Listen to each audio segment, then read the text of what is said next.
उत्तराखंड के किसान प्रतिनिधिमंडल ने कल केंद्रीय मंत्री नरेंद्र सिंह तोमर से नई दिल्ली में मुलाकात कर नए कृषि कानूनों के प्रति अपना समर्थन व्यक्त किया।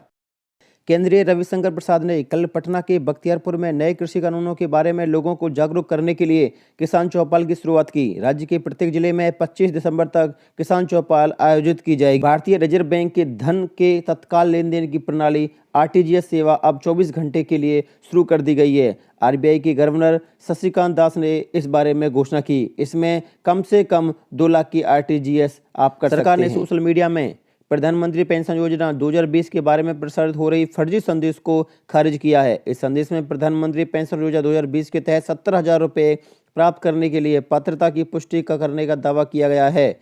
एक ट्वीट में पत्र सूचना कार्यालय ने इस संदेश को फर्जी बताया है।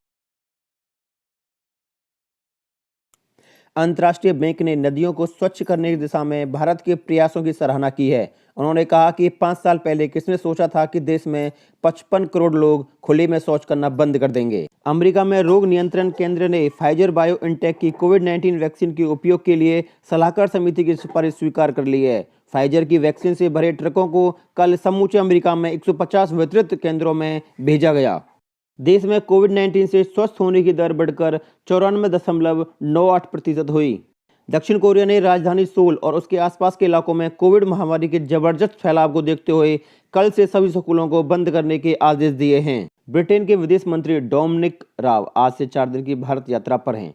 दिल्ली में अपने प्रवास के दौरान वे कल विदेश मंत्री डॉक्टर एस जयशंकर से द्विपक्षीय, क्षेत्रीय और अंतर्राष्ट्रीय मुद्दों पर बातचीत करेंगे। वे पर्यावरण मंत्री प्रकाश जावड़ेकर और शिक्षा मंत्री रमेश पोखरियाल के साथ भी आधिकारिक बैठक करेंगे। श्री राव बृहस्पतिवार को बेंगलोर जाएंगे और कर्नाटक के मुख्यमंत्री से भी बातचीत करेंगे। महाराष्ट्र विधानसभा का शीतकालीन सत्र आज मुंबई में शुरू हुआ, जिसमें सरकार की ओर से अनेक विधेयक, अध्यादेश और पूरक मांगें प्रस्तुत की गईं। कर्नाटक में इस वर्ष सितंबर और अक्टूबर में 50 दिनों तक हुई भारी बारिश और बाढ़ के कारण हुए नुकसान का जायजा लेने के लिए 6 सदस्यों का अंतर मंत्रालय दल कल बेंगलोर पहुंचा। राजस्थान सरकार राज्य कार्य में पारदर्शिता, सुगमता, सरलता एवं समयबद्धता से पत्रावलियों की ट्रैकिंग के लिए सभी विभागों में फाइल की ई-ट्रैकिंग सिस्टम लागू करने जा रही है। केंद्र सरकार द्वारा लाए गए किसान कानून के विरोध में देश भर के किसान संगठनों के आह्वान पर भाजपा विधायक और सांसदों के आवासों को घेराव किया गया। मध्य प्रदेश के पूर्व मुख्यमंत्री और कांग्रेस प्रदेश अध्यक्ष कमलनाथ ने राजनीति से संन्यास लेने के संकेत दिए। रक्षा मंत्री राजनाथ सिंह ने कहा कि पूर्वी लद्दाख में वास्तविक नियंत्रण रेखा पर भारतीय सशस्त्र बलों ने चीनी सेना का पूरी बहादुरी के साथ सामना किया और उन्हें वापस करने को मजबूर किया। कोलकाता दिल्ली सीधी उड़ानें अब फिर से चालू हो चुकी हैं। रेल मंत्रालय ने जनरल टिकट, अनारक्षित टिकट जारी होने संबंधी खबरों का खंडन करते हुए स्पष्ट किया है कि त्योहार स्पेशल और क्लोन स्पेशल सहित सभी एक्सप्रेस ट्रेनों को केवल पूरी तरह से आरक्षित ट्रेन के रूप में चलाने की नीति में कोई बदलाव नहीं किया गया है। वित्त मंत्रालय ने जीएसटी क्षतिपूर्ति की भरपाई के लिए राज्यों को 60 अरब रुपए की 7वीं किस्त जारी की।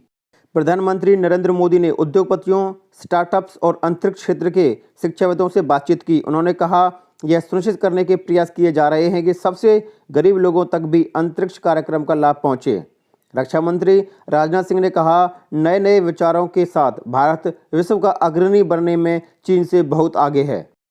Please like the videos, subscribe the channel. Thank you very much.